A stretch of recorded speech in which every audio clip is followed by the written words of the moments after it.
Your Excellency President Tokayev and my dear friends, I want to thank you for your kind invitation and express my deep gratitude to the government and people of Kazakhstan for the warm welcome you have extended to me and my delegation. Excellencies, I am pleased to address the summit of the Shanghai Cooperation Council, a valuable partner of the United Nations. We meet under difficult global conditions, raging wars, geopolitical divides, an epidemic of impunity, backsliding of the Sustainable Development Goals, cynicism and the crisis of trust. People, unfortunately, start to lose faith in multilateralism. They point to broken promises, double standards, and vast inequalities. These global challenges cannot be solved by a country-by-country basis. This is the moment to reaffirm our common commitment to multilateralism, with the United Nations at its center, bound by the principles set out in the UN Charter, international law, and the Universal Declaration of Human Rights. The central goal of our multilateral system must be peace, a precondition for sustainable development and the enjoyment of human rights. We need peace across the Middle East, starting with an immediate humanitarian ceasefire in Gaza, ending the bloodshed, but also the immediate and unconditional release of all hostages, a surge in life-saving aid, and a clear commitment and roadmap to guarantee the two-state solution and the right of the Palestinian people to self-determination. Every day counts, while children in Gaza are dying, suffering severe injuries and trauma, seeing their parents being killed and their homes being destroyed. This must stop. We need peace in Ukraine, based on the UN Charter and international law. We need peace from Sudan to the Sahel, from the Democratic Republic of the Congo to Somalia, from Myanmar to Haiti. And we need peace in Afghanistan and an inclusive government that respects human rights and is integrated into the international community. And all countries should unite to prevent Afghanistan from ever again becoming a hotbed of terrorism. And the UN is ready to cooperate with the Shanghai Cooperation Council in relation to the fight against terrorism everywhere. The Shanghai Cooperation Council, the largest regional organization in the world, has the power and responsibility to push for peace. Excellencies, today's deep global divisions are an obstacle to progress on two existential threats. First, the climate emergency. 2023 was the hottest year on record, but it could be one of the coolest years of the future. The gathering impacts of the crisis are already hitting your countries hard, from melting glaciers to deadly floods, storms, droughts, and extreme heat. Unless we act now, this is just a taste of what is to come. Our climate is breaking down, threatening water and food security, undermining sustainable development, driving displacement, and fueling political instability.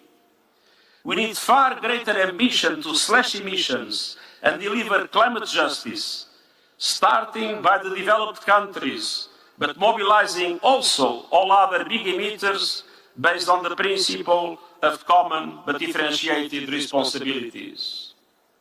All governments must submit new national determined contributions, new national action plans by next year. And these plans must be fully aligned with the limiting long-term global warming to 1.5 degrees Celsius. And they must include absolute emissions reduction targets for 2030 and 2035. And it's important that they reflect how countries will contribute to the global transitions essential to keeping 1.5 degrees within reach, ending deforestation, tripling renewable energy capacity, and cutting global production and consumption of fossil fuels by at least 30% by 2030. And in my belief, It all means all countries ending the use of coal power completely by 2040 at the latest. Finance is critical. Critical to promote climate action, but also critical to fight inequality. We need a strong financial future commitments as an outcome of COP29 this year, and strong action to sustainably increase the lending capacity of multilateral development banks and change their business model, enabling more private capital to flow to climate action.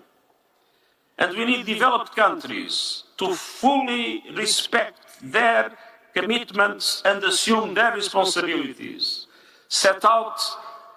They will double financing for adaptation and fully implement all their commitments, including significant contributions to the new Loss and Damage Fund, to ensure it opens for business this year and that climate justice becomes a reality. I also recognize the importance of South-South cooperation that, of course, does not undermine the responsibilities of developed countries. But none of these will be enough without new, innovative sources of finance. It's high time to put a price on carbon and to tax the windfall profits of fossil fuel companies. By COP29, we need early adopters to start putting solidarity levies on sectors including shipping, aviation, and fossil fuel extraction. Excellencies, the second existential threat is posed by digital technologies. Artificial intelligence holds enormous potential to accelerate sustainable development for the benefit of all. But it is racing ahead of regulation, exacerbating power imbalances, further concentrating wealth, undermining human rights, and increasing tensions and divisions. We urgently need the full engagement of governments working with tech companies, academia and the civil society to agree on risk management frameworks for AI and on monitoring and mitigating their harms.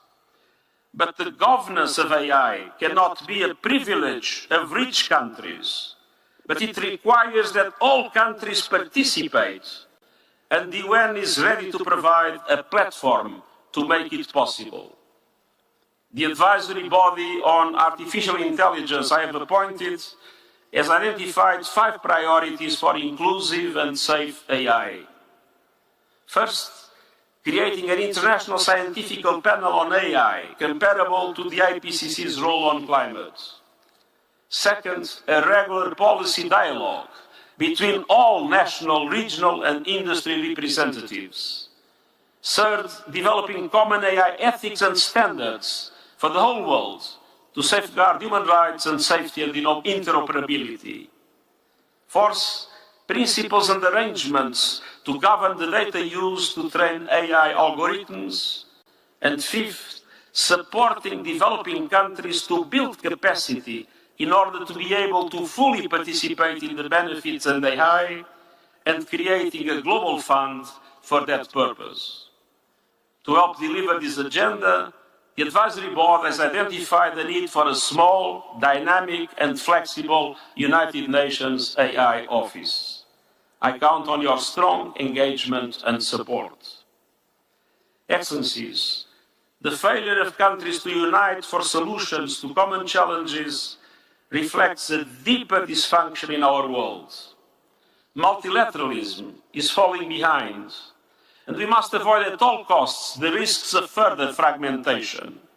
We need one global economy, one global market, one global internet, and one global set of standards for artificial intelligence and other relevant technologies.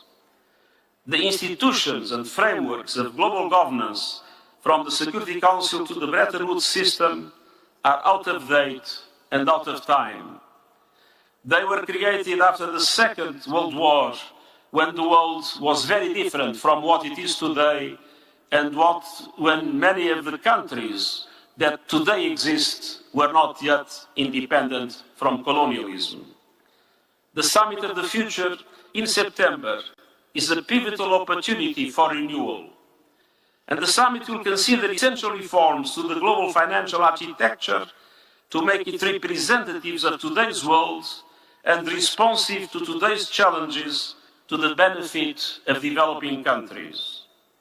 Reforms to the Security Council and the proposed new agenda for peace would help to prevent and resolve conflict, rebalance geopolitical relations, and give developing countries a proportionate voice on the global stage.